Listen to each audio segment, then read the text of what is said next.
আল্লাহ তাআলা বাদশা বানাইলেন তালুতকে। বনি ইসরাইল বলল তা তো টাকা পয়সা নেই।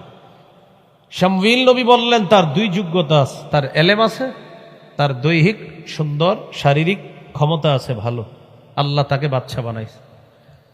বনি ইসরাইল বলল সে যে বাদশা এটার কোনো আলামত আছে? কয় হ্যাঁ একটা আলামত আছে, সে যে তোমাদের বাদশা। কি? তোমাদের বরকতি যে বাক্সটা, যে বাক্স তোমরা জিহাদের ময়দানে সামনে রাখো, এই বাক্স ফেরেশতারা আবার বহন করে নিয়ে আসবে। ছিনতাই হয়ে যাওয়া বাক্সটা আল্লাহর ফেরেশতারা তোমাদের কাছে পৌঁছায়া দিবে। এটা হলো তালুত বাদশা হওয়ার আলামত। বাস্তবিক অর্থেই ফেরেশতারা বহন করে ওই বাক্স ফেরত দিয়ে গেছে। এবার তালুত বাহিনী নিয়ে রওনা করছে জিহাদের ময়দানে। এতটুকু আলোচনা বুঝছেন তো সবাই? জিহাদের ময়দানে রওনা করার পর তালুত তার সৈন্য বাহিনীকে বললেন, শোনো, সামনে একটা নদী পাড়ি দিতে হবে আমাদের। এই নদী পাড়ি দেওয়ার সময় তোমরা একটা পরীক্ষার সম্মুখীন হবা। পরীক্ষায় যারা পাশ করবা তারা আমার মুজাহিদ বাহিনীতে থাকবা, যারা ফেল করবা তারা কিন্তু থাকবা না। কি পরীক্ষা? নদী পাড়ি দেওয়ার সময় কেউ পানি পান করবা না নদী থেকে, এটাই পরীক্ষা। তবে হাতের মধ্যে যদি এক আজলা চলে আসে, এক আজলা পরিমাণ সামান্য পানি চলে আসে, এটা ভিন্ন কথা। কিন্তু ডক ডক করে পিপাসায় অনেকগুলা পানি পান করবা, এমনটা যেন না হয়। যারা করবে তারা মুজাহিদ বাহিনী থেকে ছিটকে পড়বে, আর যারা করবে না তারাই আমার সাথে লড়াইয়ের ময়দানে উত্তীর্ণ হবে। নদী পাড়ি দেওয়ার সময় বেশিরভাগ পানি খাইছে, নদী পাড়ি দেওয়ার সময় বেশিরভাগ পানি পান করছে। মুষ্টিময় কিছু মানুষ পানি পান করে নাই। তাহলে মুজাহিদ বাহিনী হয়ে গেল সামান্য। মুজাহিদ বাহিনী ওই পাশে যাওয়ার পর বলতেছে একদল, না আমরা পারবো না, আমরা যেই পরিমাণ মানুষ এই পরিমাণ আমরা জালুত বাহিনীর সাথে লড়াই হবে, যার সাথে তার নাম জালুত। এই জালুত বাহিনীর সাথে আমরা পারবো না। তাহলে তালুত বাদশা তাবুত নামক সিন্দুক নিয়ে রওনা করছে। জালুত নামক ভয়ঙ্কর জালেম বাদশা আরেক জালেমের সাথে লড়াই হবে। তাহলে তালুত বাদশা তাবুত বরকতি সিন্দুক লড়াই হবে, যার সাথে তার নাম হলো জালুত। তো পাশে গিয়ে বলতেছে জালুতের সাথে আমরা পারবো না। আরেক দল বলল সমস্যা নাই, কত ছোট বাহিনী আল্লাহর হুকুমে বড় বাহিনীকে হারায়া দিচ্ছে। আমরা আশাবাদী, আল্লাহ তাআলার সাহায্য থাকলে আমরাই বিজয় অর্জন করব। যদি আমরা ধৈর্য ধারণ করি আল্লাহ আমাদেরকে বিজয় দান করবেন। মাঝখানে একটা কথা, সেটা হলো বাদশা তালুত যে তার বাহিনী নিয়ে নদী পাড়ি দিবে, আল্লাহ তাআলা যে এই পরীক্ষাটা করছে, নদীর পানি পান যারা করবে তারা ছিটকে পড়বে, এই পরীক্ষা করার কি দরকার? মুফাসসিরিনে কেরাম লেখেন, জিহাদের ময়দানে নেতার কথা, আমিরের কথা কতটুকু মান্য করবে জাতি, এটা পরীক্ষা করার জন্য আল্লাহ তাআলা এই পরীক্ষাটা নিছেন যে আমিরের কথা কতটুকু মানো। এখন আমিরের কথা আমরা কতটুকু মানবো এই যুগে, এটার কোনো নীতিমালা আছে কিনা এই বিষয়ে আমাদের আলোচনা হবে মাঝখানের এই অংশটায়। তো তালুত চলে গেলেন বাহিনী নিয়ে জালেম জালুতের সাথে লড়াই করার জন্য। লড়াইয়ের ময়দানে শুরু হয়ে গেল তুমুল লড়াই। আল্লাহ তাআলা বিজয়ের পাল্লাটা তালুত বাহিনীর দিকেই বেশি রাখতেছে। সুবহানাল্লাহ। বাহিনী ছোট, আল্লাহর উপর ভরসা করে লড়াই করতেছে। অবস্থা দৃষ্টি মনে হচ্ছে আল্লাহ তাআলা এই ছোট বাহিনীকেই বিজয় দান করবে। মোটামুটি ভাবে জালুত বাহিনীর প্রায় সকলকে নাকাল করে ফেলছে তালুত বাহিনী, কিন্তু জালুতকে কেউ তার সামনে যাওয়ার সাহস পাচ্ছে না। জালুত এক তো নেতা মানুষ, আরেক তো বীর পালোয়ান। 100, 200, 1,500 তার সামনে কোনো ব্যাপার না, এমন একজন পালোয়ান হলো জালুত। প্রতিদিন মাঠে এসে বলে, ওই বনি ইসরাইল কোথায় আছো? আমার বাহিনীর সবাইরই তো শেষ করছো, আসো, আমি তো বাকি আছি। যুদ্ধের ময়দানে আমি যতক্ষণ আছি ততক্ষণ তো জয় পরাজয় নিশ্চিত হবে না, আমি তো আছি এখন, আসো। কেউ ভয়ে যায় না। মুজাহিদ বাহিনীর মধ্যে দাউদ নবীর 2 ভাই ছিল। সুবহানাল্লাহ। কোন নবী? দাউদ নবীরা 3 ভাই। ছোট ভাই হলেন দাউদ আলাইহিস সালাতু ওয়াস সালাম। দাউদ নবীর বড় দুই ভাই গেছে জিহাদের ময়দানে। বাবা অসুস্থ ছিলেন, বাবার খেদমত করার জন্য দাউদ নবী রয়ে গেছে। বাবা একদিন বললেন, দাউদ তোমার দুই ভাইকে একটু খোঁজো তো, গিয়ে তাদের কি অবস্থা, অনেক দিন তো হয়ে গেল। দাউদ নবী তার দুই ভাইকে খুঁজতে খুঁজতে জিহাদের ময়দানে গেছে। যাওয়ার পর দেখে মুসলমানদের হালাত খুবই ভালো, তবে এখনো জয় পরাজয়ের মীমাংসাটার জন্য একজন ব্যক্তি বাকি আছে, তার নাম জালুত। জালুতের সাথে নামার জন্য কেউ সাহস করে না। দাউদ নবী উঠতি বয়সী একজন যুবক, নবুয়ত পাননি তখনও, মাত্র উঠতি বয়সী যুবক। দাউদ আলাইহিস সালাম ছোট্ট মানুষ, বাদশাহ তালুতের সামনে গিয়ে বলে, ঘটনা কি? আমি আমার দুই ভাই খুঁজতে আসছি। কি হলো, আপনারা এখনো যান না কেন? তাদের বাহিনীর তো কেউ নাই। হ্যাঁ একজন আছে এখনো। কে? জালুত। কি হয়েছে? ওকে কি কেউ শেষ করার নাই? না, তার সাথে পারার মতো কেউ নাই। দাউদ নবী বললেন, অনুমতি দিলে আমি একটু যাই।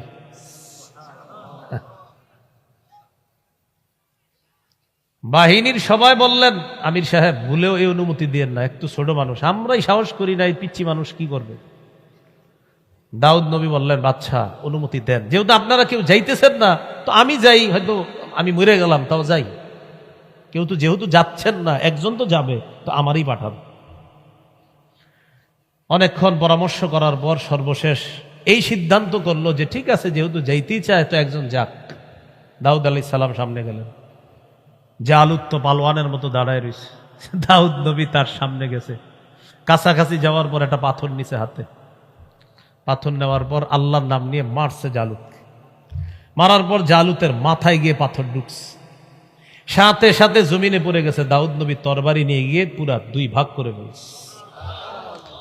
আল্লাহ তাআলা তালুত বাহিনীকে বিজয় দান করলেন। বিজয় দান করার পর তালুত যিনি বাদশাহ ছিলেন, তার যখন শেষের দিকে অবস্থা, এরপর আল্লাহ তাআলা দাউদ নবীকে বাদশাহী দান করলেন। কিছুদিন পর আল্লাহ তাআলা তাকে নবুয়ত দান করলেন। পৃথিবীর একমাত্র ব্যক্তি যিনি একসাথে বাদশাহও হয়েছেন, প্রথম নবীও হয়েছেন। তিনি কে? দাউদ আলাইহিস সালাতু ওয়াস সালাম। এতটুকু বুঝছেননি আপনারা? তাহলে তাবুত বরকতি বাক্স, এটা নিয়ে রওনা করলেন বাদশা তালুত। রওনা করার পর বীর পালোয়ান জালুতের সাথে লড়াই হয়েছে। জালুতকে শেষ করছে দাউদ। তাবুত, তালুত, জালুত, দাউদ। মনে আছে না? প্রথমে বলছে। তো এবার চলি, আলোচনা শুরু করি। দেখেন আল্লাহ তাআলা সূরা বাকারার 246 নম্বর আয়াতে বলেন, আলাম তারা ইলাল মালাই মিন বানি ইসরাঈলা মিন বা'দি মূসা। নবী আপনি কি ওই সমস্ত নেতাদেরকে দেখেন নাই, ওই বাহিনীকে দেখেন নাই? মূসা নবীর পরে বনি ইসরাইলের যেই সম্প্রদায়, বনি ইসরাইলের যেই মানুষগুলা, এদেরকে কি আপনি দেখেন নাই? তাদের ব্যাপারে কি আপনি লক্ষ্য করেন নাই? মানে নবী তো লক্ষ্য করেই নেই, নবী তো জানেও না। মানে আল্লাহ জানাই দিতেছে, হাবিব আপনি তো জানেন না, আমি আপনারে জানাই দিচ্ছি। ইদ ক্বালু লিনাবিয়্যিন লাহুম ইবআস লানা মালিকান নুকাতিল ফী সাবিলিল্লাহ। যখন তারা তাদের নবীকে বললেন, ও নবী আপনি আমাদের জন্য একজন বাদশা নিযুক্ত করে দেন, যেই বাদশার পতাকা তলে আমরা লড়াই করব। আলেম ছাড়া অন্যদের মধ্যে কেউ বলেন তো এই নবী দ্বারা কোন নবী উদ্দেশ্য? যখন বনি ইসরাইল তাদের একজন নবীকে বললেন, ও নবী একজন বাদশা নিযুক্ত করেন, যেই বাদশার পতাকা তলে আমরা লড়াই করব, বলেন তো কোন নবী? মাশাআল্লাহ, কে বলছে? শামুয়েল। শামুয়েল। কোন নবী? শামুয়েল। আমি তো ঘটনার মতো বললামই আপনাদেরকে। মুসা নবী চলে গেলেন, ইউশা নবী নবী হলেন, ফিলিস্তিন দখল করলেন, বিচারকরা দেশ চালায়। ইউশা নবী ইন্তেকাল করলেন। বিচারকদের মধ্যে একজন বিচারক ছিলেন, তার নাম শামুয়েল। আল্লাহ তাকে নবুয়ত দান করলেন। বনি ইসরাইল বলতেছে, ও শামুয়েল আপনি একজন বাদশা নিযুক্ত করেন, এই বাদশার পতাকা তলে আমরা লড়াই করব। তাহলে এখানে নবী দ্বারা কোন নবী উদ্দেশ্য? শামুয়েল। তো এই কথা বলার পর শামুয়েল আলাইহিস সালাতু ওয়াস সালাম বললেন, قال هل عسيتم إن كتب عليكم القتال ألا تقاتلوا। শামুয়েল নবী বললেন, এটা কি অসম্ভব নয়? তোমাদের উপর জিহাদ ফরজ করা হলে তোমরা সবাই লড়াই করবা না, পিছু হটবা, এটা কি অসম্ভব কোনো বিষয়? তোমাদের অভ্যাসই তো এটা। মুসা নবী তোমাদেরকে বলছিল যাও নাই, তোমাদের তো পূর্ব অভ্যাস এটা, আসলে জিহাদ করবা তোমরা?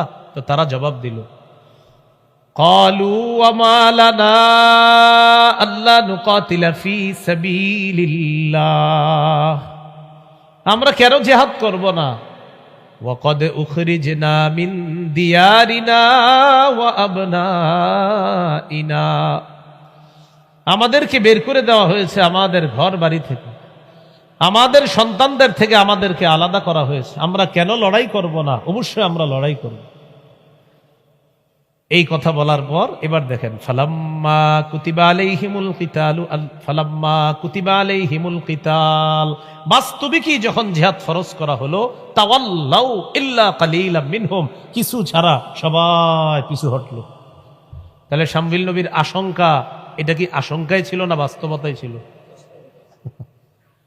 বেশিরভাগ পিছু হটলো। এই যুগেও পাবেন এমন।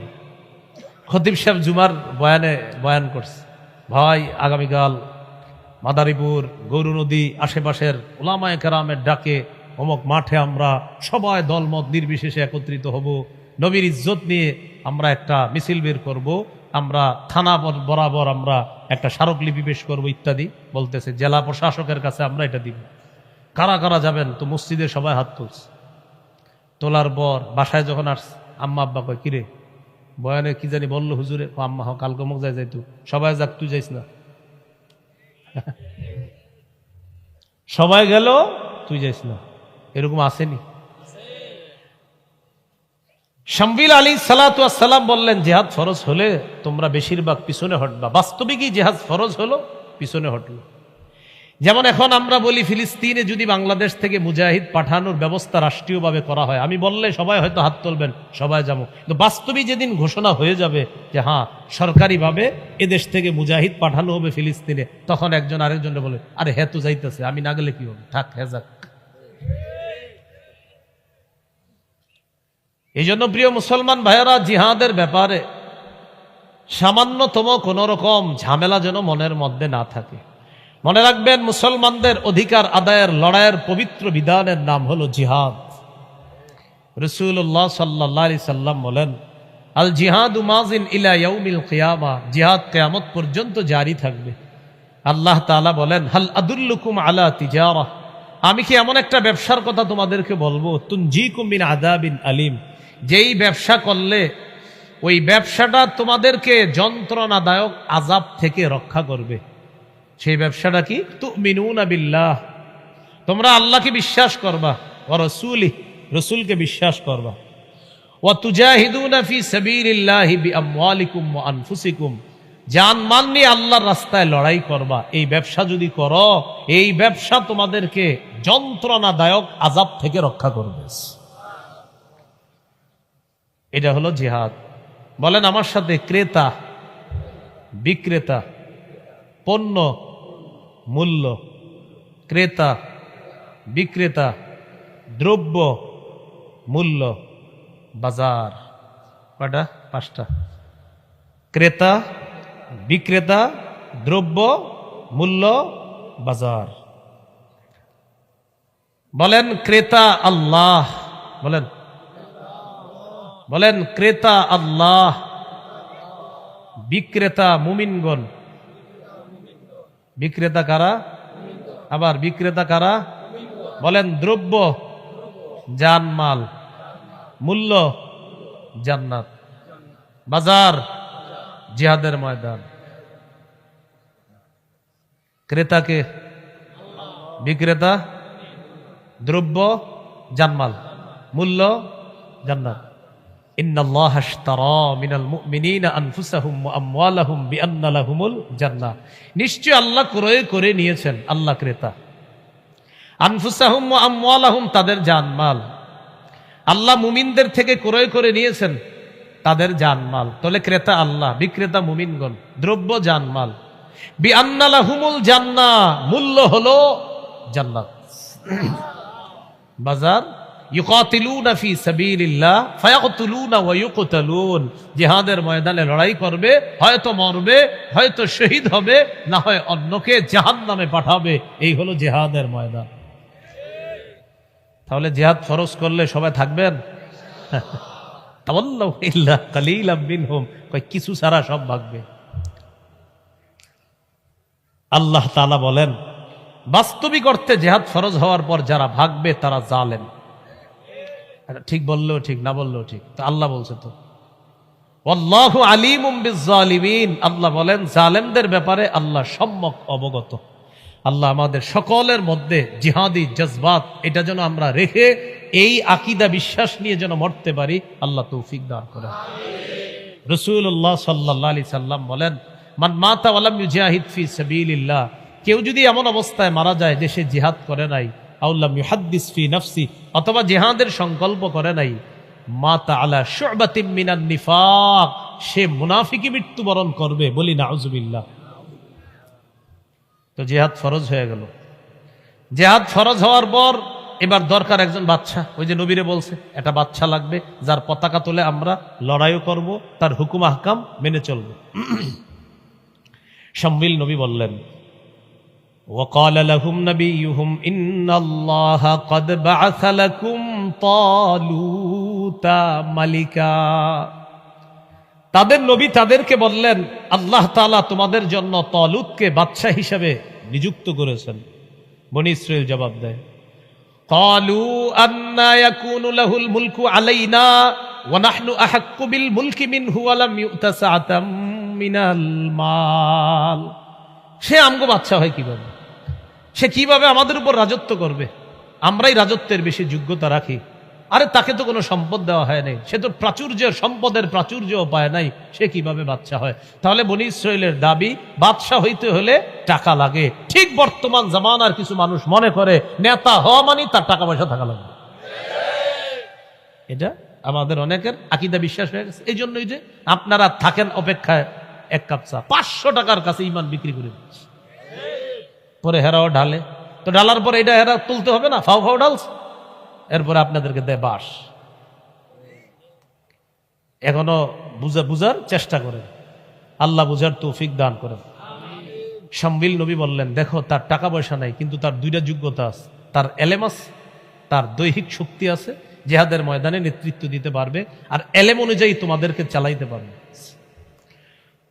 قال إن الله اصطفاه عليكم وزاده بسطة في العلم والجسم, আল্লাহ তাআলা তোমাদের উপর তাকে নির্বাচন করেছেন, জাদা তাকে অধিক দিয়েছেন আল্লাহ, বাসতাতান ফিল ইলম ইলমেও আল্লাহ তাকে প্রচুর দিয়েছেন, ওয়াল জিস আল্লাহ তাকে দৈহিক শক্তিতেও প্রচুর দান করেছেন।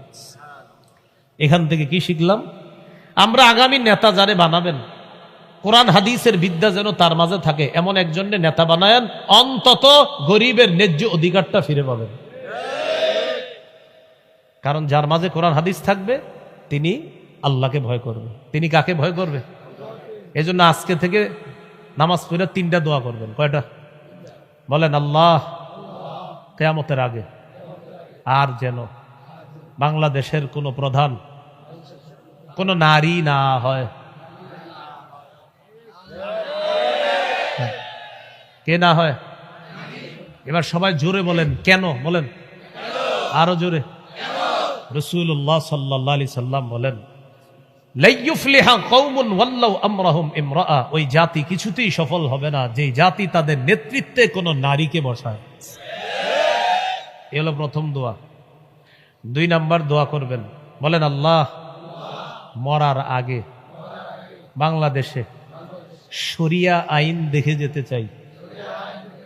শরিয়া আইন চায় না তারা কোনো না কোনো অপরাধে, অপরাধী যারা, চোর শরিয়া আইন চাইবে না, হাত কাটা যাবে।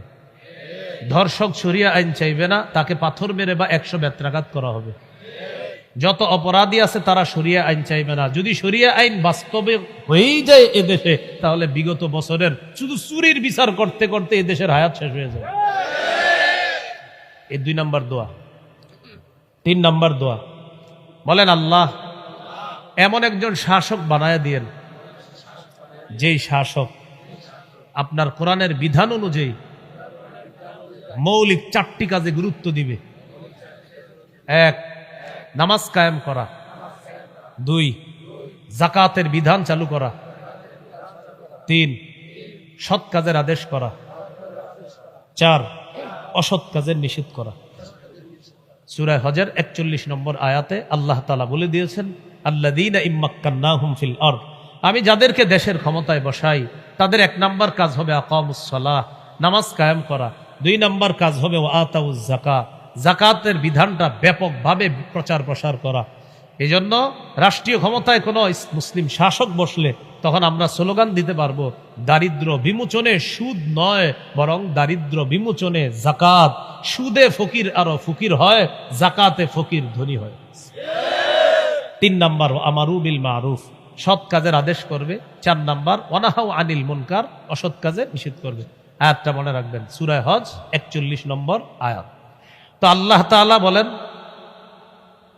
তালুতকে নেতৃত্ব আল্লাহ কেন দিচ্ছেন? তার 2টা যোগ্যতা আছে, এলেম আছে, আর জিহাদের ময়দানে সে নেতৃত্ব দেওয়ার জন্য সে একজন শারীরিকভাবে দেখতে শুনতে একজন পালোয়ান, এই জন্য আল্লাহ তাকে নেতৃত্ব দিয়েছে।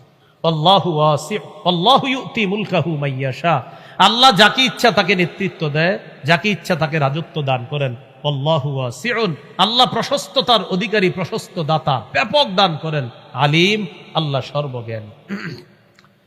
এবার বনি ইসরাইল কয়, বুঝলাম তালুত আমাদের নেতা, এতটুকু বুঝছি, ঠিক আছে, নেতা যে এটার কোনো দলিল আছে না, এটার কোনো দলিল আছে কিনা? শামউইল নবী বললেন, হ্যাঁ দলিল আছে। وقال لهم نبيهم إن آية ملكه أن يأتيكم التابوت فيه سكينة من ربكم وبقية مما ترك آل موسى وآل هارون تحمله الملائكة।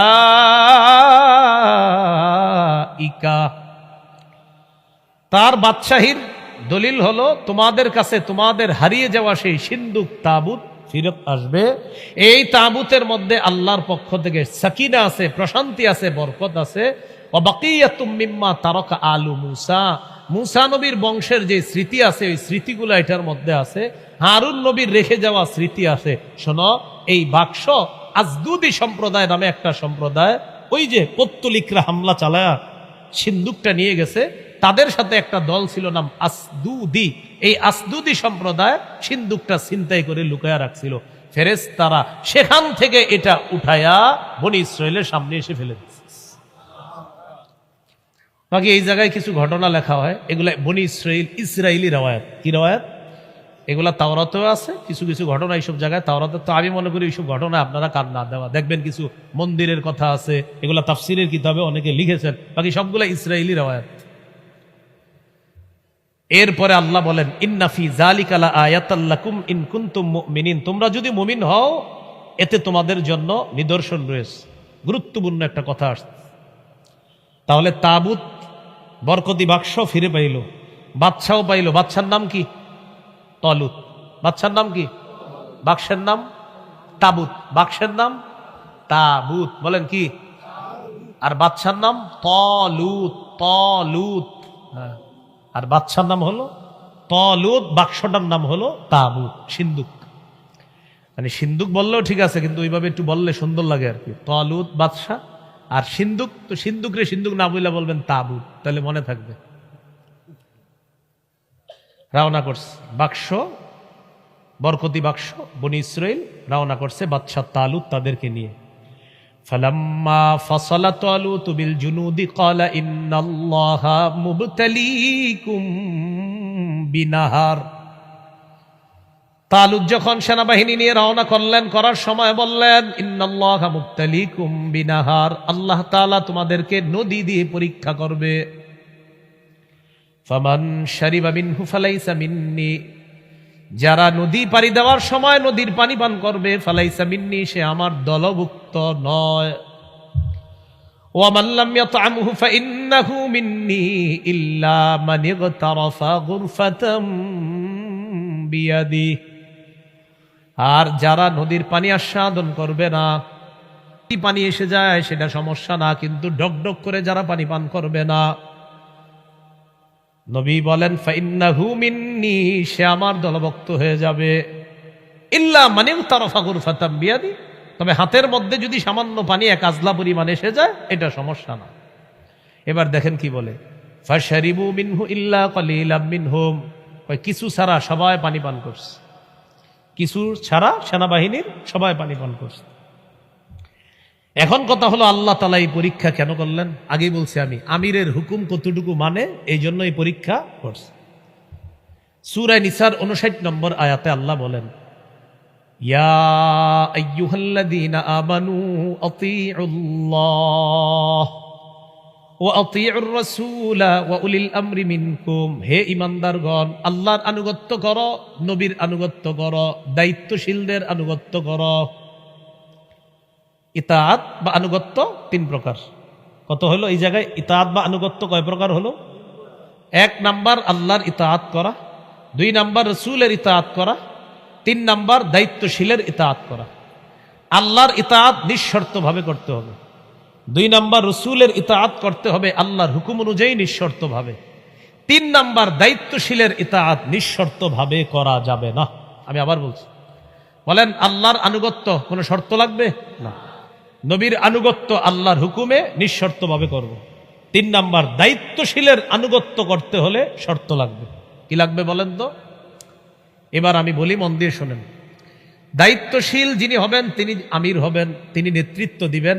এই আমিরের আনুগত্য করতে হলে মৌলিক তিনটা নীতিমালা মনে রাখবো। কয়টা বলেন? এক, আমির সাহেবের কথা বলেন ততক্ষণ মানব যতক্ষণ তিনি নাফরমানির কথা না বলবে। দুই, আমির সাহেবের কথা আমরা মানব যদি তিনি আমানতদার হয়, যদি তিনি দিনদার হয়, যদি তার মাঝে আল্লাহ ভীরু থাকে, হ্যাঁ আল্লাহ ভীরুতা থাকে, তার কথা আমরা মানব। দুই নাম্বার নীতিমালা, এক নাম্বার নাফরমানির কথা বলবে না, দুই নাম্বার তিনি আমানতদার হবে, দেখতে কালো হোক খাটো হোক সমস্যা নাই। তিন নাম্বার বলেন আমিরের অন্ধ অনুকরণ করা যাবে না। কয়টা নীতিমালা? তিনটা। প্রথম নীতিমালা, নাফরমানির কথা না বললে তার কথা মানা যাবে। এক্ষেত্রে দুইটি দৃষ্টান্ত দিই। প্রথম দৃষ্টান্তটা মন দিয়ে শুনবেন, দ্বিতীয়টা বেশি মন দিয়ে শুনবেন, দ্বিতীয়টা গল্পের মতো করে মুখস্থ রাখবেন। প্রথম দৃষ্টান্ত সহিহ বুখারীর 7144 নম্বর হাদিস।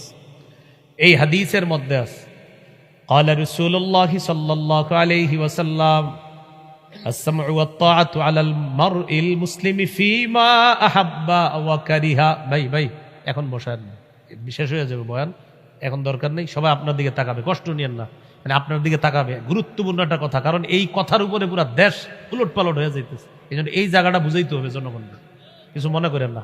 আজকের জন্য, কালকে করেন ইনশাল্লাহ।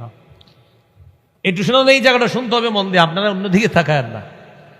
সহিহ বুখারী 7144 নম্বর হাদিস। এই হাদিসের মধ্যে রাসূল সাল্লাল্লাহু আলাইহি সাল্লাম বলেন, আস-সামউ ওয়াত তাআতু আলাল মারইল মুসলিমি ফীমা আহাব্বা ওয়া কারিহা মা লাম ইউমার বিমাসিয়া। আমিরের কথা ততক্ষণ মানা যাবে, শোনা যাবে মুসলমানদের উপর, মানা আবশ্যক যতক্ষণ মা লাম ইউমার বিমাসিয়া, নাফরমানির হুকুম করা না হবে। ফাইদা উমিরা বিমাসিয়া, যদি নাফরমানির হুকুম করা হয়, ফালা সামআ, আমিরের কথা শোনাও যাবে না, ওয়ালা তাআতা, ইতাআত করা যাবে না। কি করা যাবে না? যদি নাফরমানির কিছু বলা হয় তার কথা শোনাও যাবে না, আবার ইতাআত করা যাবে না, মানাও যাবে না। এটা গেল প্রথম দৃষ্টান্ত। দুই নম্বর দৃষ্টান্ত, এটা আপনারা মুখস্থ রাখতে হবে, কারণ আমি তো বছরে একদিন আসলাম। এটা আপনারা আগামীকাল আরো 10 জনরে বলতে হবে। দ্বিতীয়টা বলবেন ইনশাল্লাহ। বলেন সহিহ বুখারী 4340 4340 নম্বর হাদিস। কোন কিতাব? বুখারী। কোরআনের পরে সবচেয়ে বিশুদ্ধ কিতাব বুখারী। এই বুখারীর 4340 নম্বর হাদিস। আলী ইবনে আবি তালেব রাদিয়াল্লাহু তাআলা আনহুর বর্ণনা। আমি প্রথমে হাদিসটি আপনাদেরকে সুন্দরভাবে সাধারণ বাংলায় বলি, এরপর পুরো হাদিসটাই বলবো আমি। আলী রাদিয়াল্লাহু তাআলা আনহু বলেন, রাসূল সাল্লাল্লাহু আলাইহি ওয়াসাল্লাম একটি সেনাবাহিনীকে প্রেরণ করলেন জিহাদে। একজন আনসারী সাহাবীকে সেনাপতি নিযুক্ত করে দিলেন। সাথে সাথে সেনাবাহিনীর সকলকে বললেন, এই শোনো, আমির যা বলবে সব শুনবা। নবীজি সেনাবাহিনীর সবাইকে বললেন, সেনাপতি তথা আমির যা বলবে সব শুনবা। মাশাআল্লাহ, সেনাবাহিনী গেছে লড়াই করতে, সাহাবায়ে কেরাম। সেনাবাহিনীর প্রধান যিনি সেনাপতি, কোনো কারণে তার রাগ উঠছে, রাগ উঠে গেছে, রাগ করছে তিনি। রাগ ওঠার পর তিনি সেনাবাহিনীকে বললেন, নবী কি তোমাদেরকে বলে নাই আমার কথা শোনার জন্য? সবাইকে বলতেছে, তো সবাই বলতেছে হ্যাঁ নবীজি বলছে আমরা যেন সবাই আপনার কথা শুনি। তখন সেনাবাহিনীর প্রধান আমির সাহেব বললেন, তাহলে তোমরা এক কাজ করো, আমার কথা মানার চেষ্টা করো, তোমরা লাকড়ি সংগ্রহ করো। সবাই লাকড়ি জমা করলেন। লাকড়ি জমা করার পর আমির সাহেব বললেন, এবার লাকড়িতে আগুন জ্বালাও। লাকড়িতে আগুন ধরাইয়া দিস। আগুন ধরানোর পর আমির সাহেব বললেন, এবার সবাই তোমরা আগুনে ঝাঁপ দাও। এটা কোনো কল্প কাহিনী নয়, সহিহ বুখারী 4340 নম্বর হাদিস। মোট হাদিস সংখ্যা হবে 7563। মোবাইলে কারো অ্যাপস থাকলে এখনই মিলান। রাসূলুল্লাহ সাল্লাল্লাহু আলাইহি সাল্লাম কি বললেন? যে আমির সাহেব যা বলবে তা শুনবে। আমির সাহেব বললেন, লাকড়ি সংগ্রহ করো, আগুন লাগায় দাও। আগুন জ্বালাইছে সুন্দর। আগুন জ্বালানোর পর এবার আমির সাহেব বললেন, সবাই আগুনে ঝাঁপ দাও। মজার ব্যাপার কি, সবাই রেডি হয়েছে আগুনে ঝাঁপ দিতে, রেডি হয়ে গেছে আগুনে ঝাঁপ দিবে। যখন আগুনে ঝাঁপ দেওয়ার জন্য রেডি হয়েছে, তখন একজন আরেকজন এইভাবে ধরছে, এভাবে ধরে ঘরে, এই আসলে ঝাঁপ দিমু। একজন আরেকজন, আসলে ঝাঁপ দিমু। একজন আরেকজনকে বলে, কয় কেন? আরে আগুন থেকে বাঁচার জন্য মুসলমান হয়ে নবীর কাছে আসলাম, জাহান্নামের আগুন থেকে বাঁচার জন্য ইসলাম গ্রহণ করলাম, নবীর কাছে আসলাম।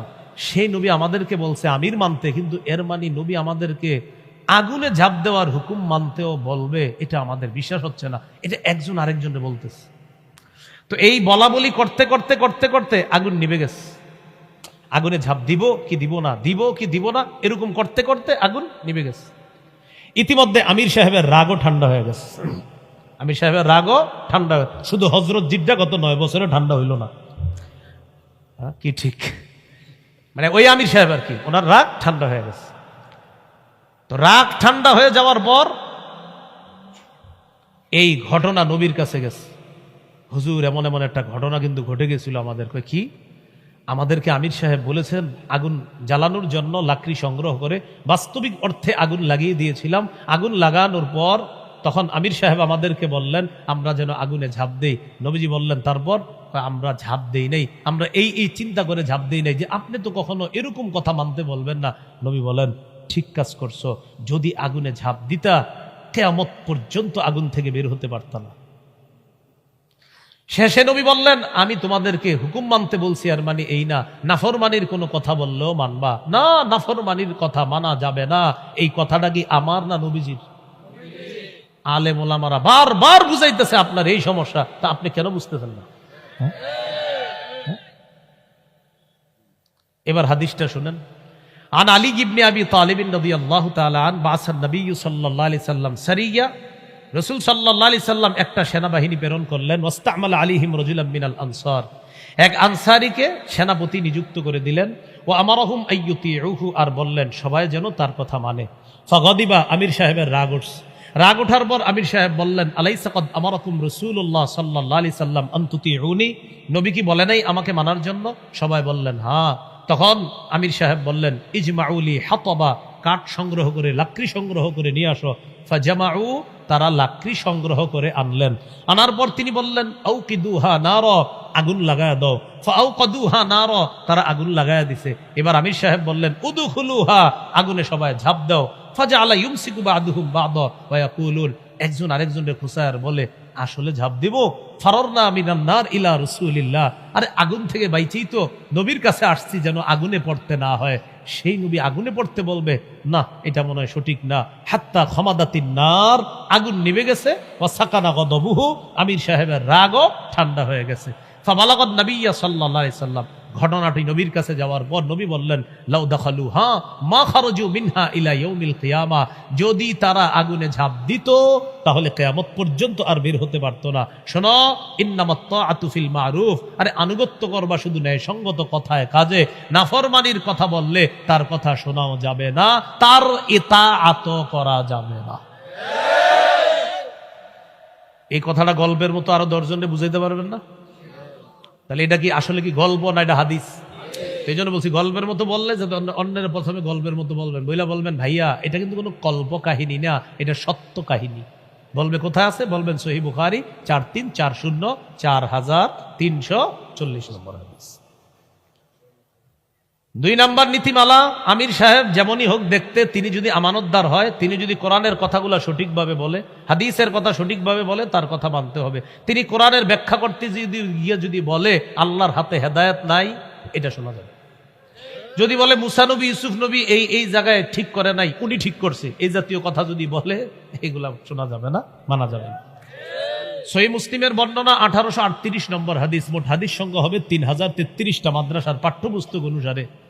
রাসূলুল্লাহ সাল্লাল্লাহু আলাইহি সাল্লাম বলেন, ওয়ালাউ ইসতুমিলা আলাইকুম আবদুন আসওয়াদ, তোমাদেরকে যদি কোনো আমির, এমন আমির হয় যে দেখতে কালো হয়, ইয়াকুদুকুম বিকিতাবিল্লাহ, যে তোমাদের মাঝে আল্লাহর কিতাব আর রাসূলের সুন্নাহ অনুযায়ী বিচার করে, ফয়সালা করে, ফাসমাউলা, তার কথা শোনো, ফাতিউ, তার কথা তোমরা মেনে নাও। 3 নাম্বার নীতিমালা, অন্ধ অনুকরণ করা যাবে না। বলেন কি করা যাবে না? 7 নাম্বার পারা 4 নাম্বার পৃষ্ঠা সূরা মাইদা 104 নম্বর আয়াত। আল্লাহ তাআলা বলেন, ওয়া ইযা কিলা লাহুম তাআলাউ ইলা মা আনজালাল্লাহু ওয়া ইলার রাসূলি ক্বালু হাসবুনা মা ওয়াজাদনা আলাইহি আবাআনা আওয়ালাউ কানা আবাউহুম লা ইয়ালামুনা শাইআন ওয়া লা ইয়াহতাদুন। কিছু মানুষ আছে, তাদেরকে যখন বলা হয় আল্লাহর কোরআনের দিকে আসো, রাসূলের সুন্নাহর দিকে আসো, তখন তারা বলে এগুলো আমাদের দরকার নাই, আমাদের জন্য এটাই যথেষ্ট, বাপদাদাদেরকে যেটার উপর পাইছি এটাই আমরা করব, এটাই যথেষ্ট। আল্লাহ বলেন, আওয়ালাউ কানা আবাউহুম লা ইয়ালামুনা শাইআন ওয়া লা ইয়াহতাদুন, তাদের বাপদাদারা যদি না জানে, হেদায়েত না পায়, তাও কি তাদেরকে মানবে?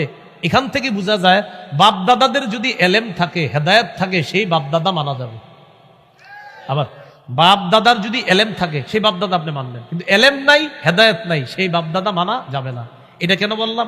অনেকে আবার আমাদেরকে বলে, হুজুর আপনারা তো আকাবিরদের প্রচুর কথা বলেন, আমাদের আকাবির যারা ছিলেন তারা এক একজন বিদ্যার মহাসাগর ছিলেন। কি ছিলেন?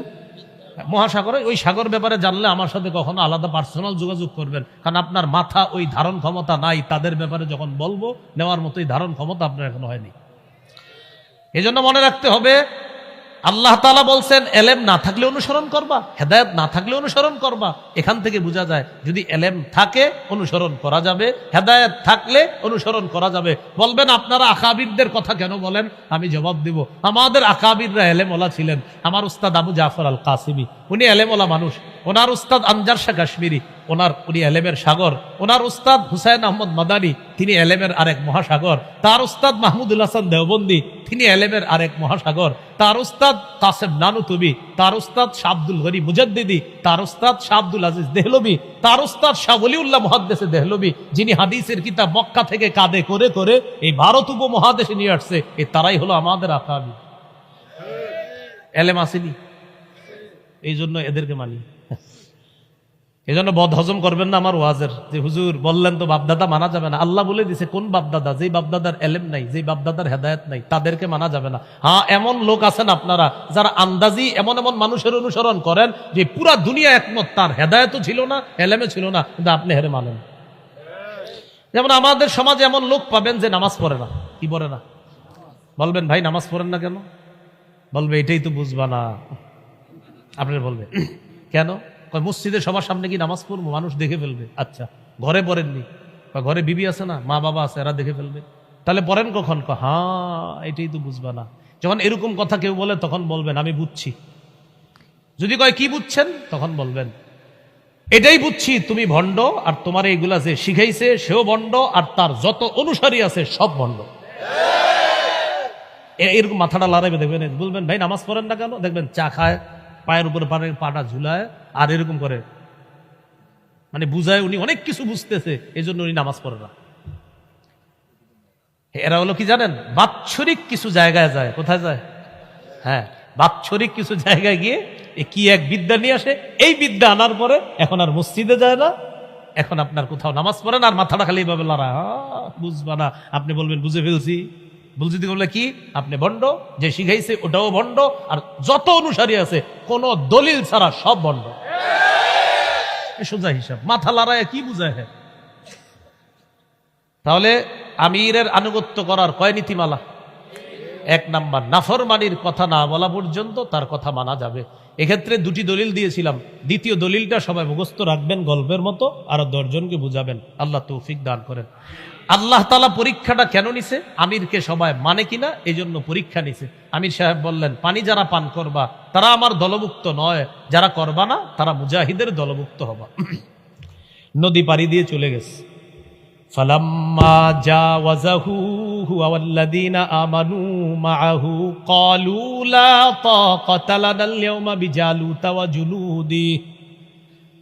তালুত এবং তার সেনাবাহিনী নদী পাড়ি দেওয়ার পর তারা বলতে লাগলেন, লা তাকাতা লানাল ইয়াওমা বিজালুতা ওয়া জুলুদি, জালুত আর তার বাহিনীর সাথে আজকে আমাদের কোনো শক্তি নাই।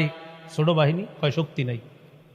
قال الذين يظنون أنهم ملاقو الله, যারা আল্লাহর সাথে সাক্ষাৎ করবে এই বিশ্বাস যাদের আছে তারা বললেন, কাম মিন ফিআতিন কলিলাতিন গলাবাত ফিআতান কাসীরাতাম বিইذনিল্লাহ। কত ছোট বাহিনী আল্লাহর হুকুমে বড় বাহিনীকে পরাজিত করে দিয়েছে। আমরা আশাবাদী আল্লাহর সাহায্য যদি থাকে, ধৈর্যের সাথে যদি এই মাঠে থাকতে পারি, আল্লাহ আমাদেরকে বিজয় দান করবে। বদরের যুদ্ধে 313 জন নিয়ে নবীজি গেলেন। আগের দিন রাতের বেলা, জিহাদ যেদিন শুরু হবে আগের দিন রাতের বেলা কানতে কানতে, বুখারীতে আছে আপনার, হাত উঠাইতে এইভাবে উঠেছে, চাদরটা পরে যাইতেছে। আবু বকর সিদ্দিক পিছন দিয়ে এসে ধরছে, আল্লাহরে বলতেছে, আল্লাহ এই যে আমার সাহাবীরা ঘুমাইতেছে, আল্লাহ কালকে লড়াই শুরু হবে, আল্লাহ এরা যদি শেষ হয়ে যায়, লা তু'বাদ ফিল আরদ, জমিনে আপনার ইবাদত করার মতো আর কেউ থাকবে না আল্লাহ, আমার এই ছোট্ট বাহিনী আল্লাহ। এরকম খালি নবীজি কাঁদতেছে আর বলতেছে। আবু বকর সিদ্দিক পিছন দিয়ে এসে জড়ায়া ধরছে, জড়ায়া ধরে বললেন, হাবিব যথেষ্ট হয়েছে, আর দরকার নাই, আপনার রব ওয়াদা পূরণ করবে, আমাদের কি বিজয় দান করবে। সাহস দিলেন। ঠিকই আল্লাহ তাআলা হাজারো সশস্ত্র বাহিনীর সাথে নিরস্ত্র 313 জনকে আল্লাহ বিজয় দান করলেন।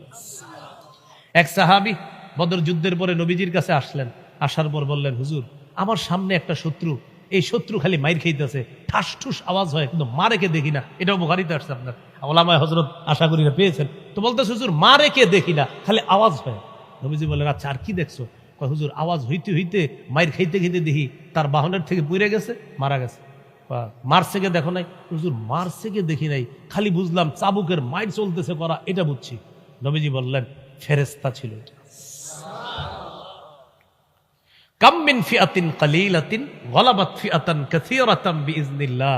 আমরা কেন মুসলমান, দেখেন 90% মুসলমান যে দেশে, এই দেশে আমরা বুক ফুলায় বলতে পারি না যে আমাদের দেশে কোরআন সুন্নাহ অনুযায়ী দেশ চলে। এটা যদি কেউ শোনে লজ্জা পাবে। 90% মুসলমান, তুমগো দেশ কি দিয়ে চলে, কোরআনের কোন কোন বিধানগুলা তুমগো দেশে নাই বলবে। মানে হেরদের কথা হলো আছে তো সবই, নাই কোনটা সেটা বলো। কিন্তু আমরা তো লজ্জায় বলতে পারবো না, ভাইয়া আমাদের দেশে এটাই সবচেয়ে অভাব। আল্লাহ বুঝার তৌফিক দান করেন। এরপরে তারা নেমে গেছে। আল্লাহুম্মা আস-সাবিরিন বলতেছে, ধৈর্যশীলদের সাথে আল্লাহ জিহাদের ময়দানে ধৈর্যের এটা খুব দরকার।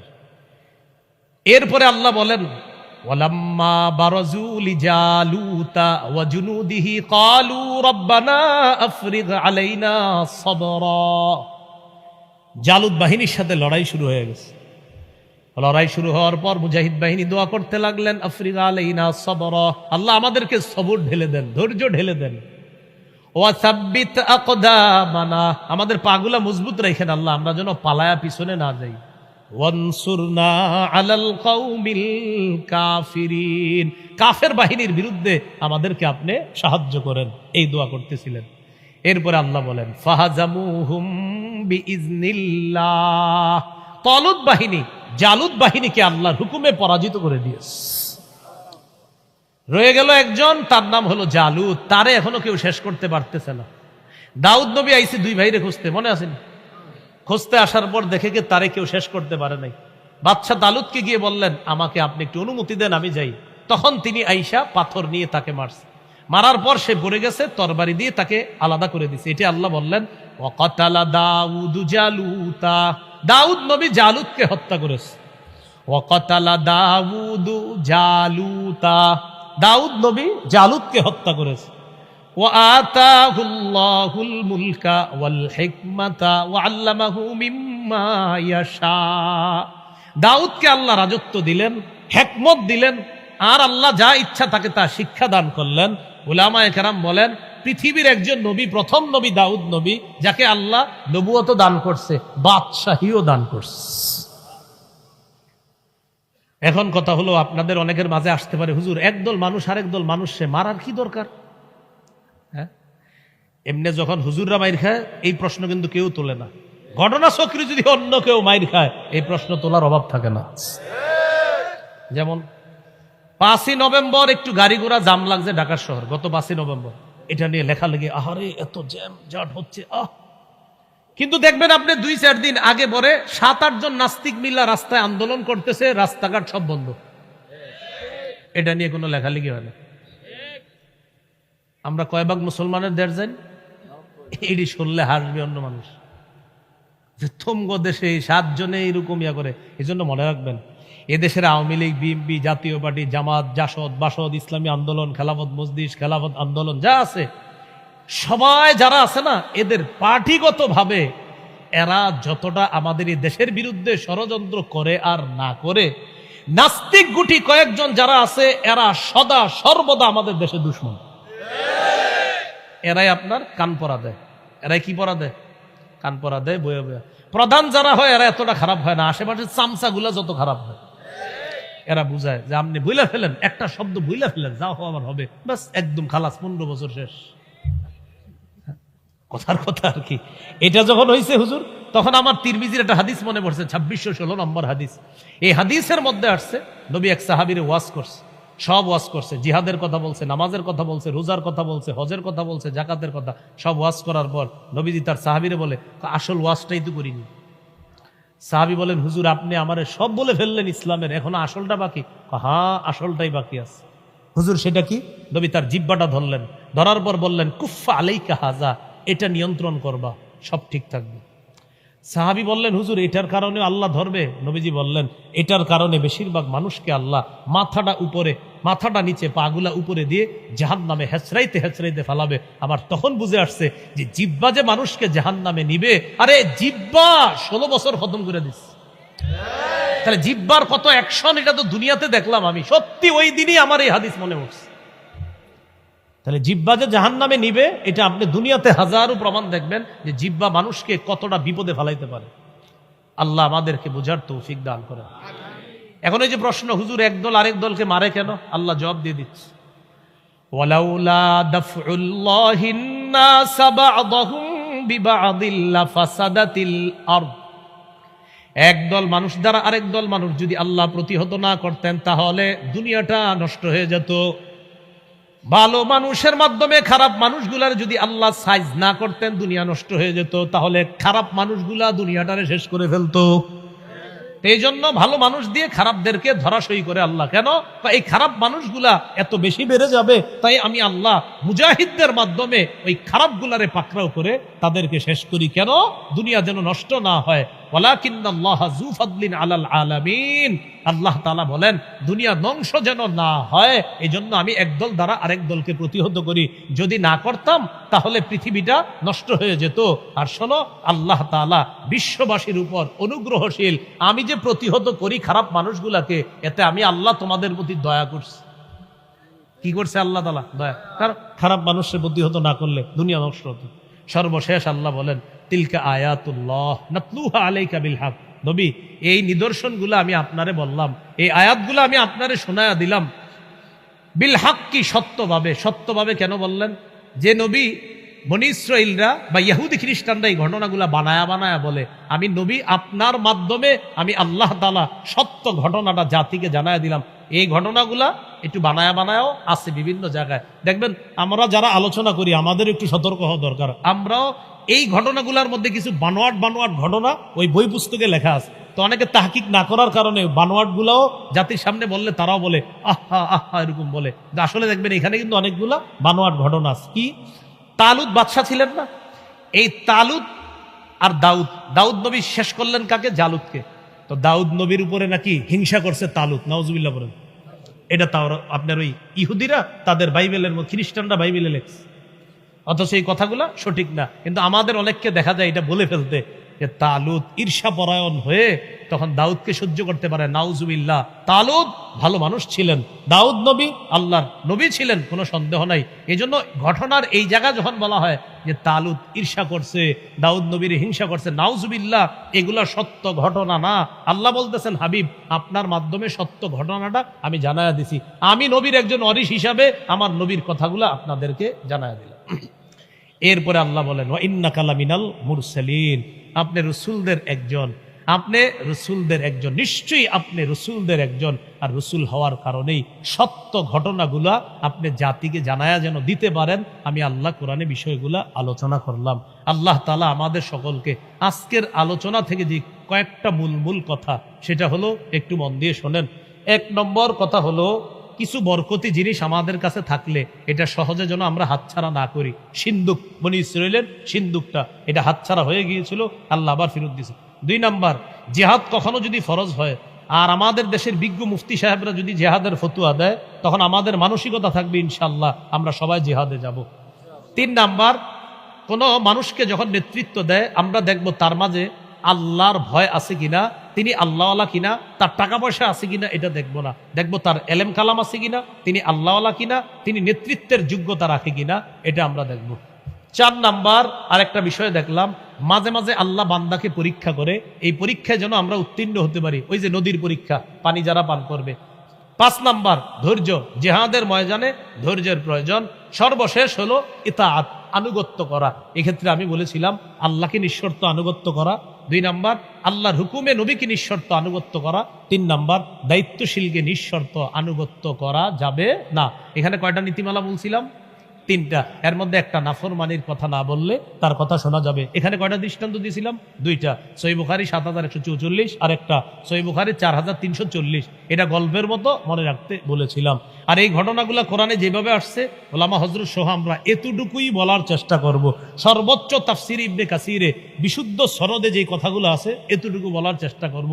এর চেয়ে বাড়িয়ে কিছু কথা আছে যেগুলা ইসরাইলি রওয়ায়াত, যেগুলা বাইবেলের মধ্যেও তারা লিখে দিয়েছে। এই ঘটনাগুলার কোনো সত্যতা নাই, এগুলা শুধুমাত্র আপনার উদ্দেশ্য প্রণোদিতভাবে এগুলা লেখা হয়। আল্লাহ আমাদেরকে হেফাজত করেন।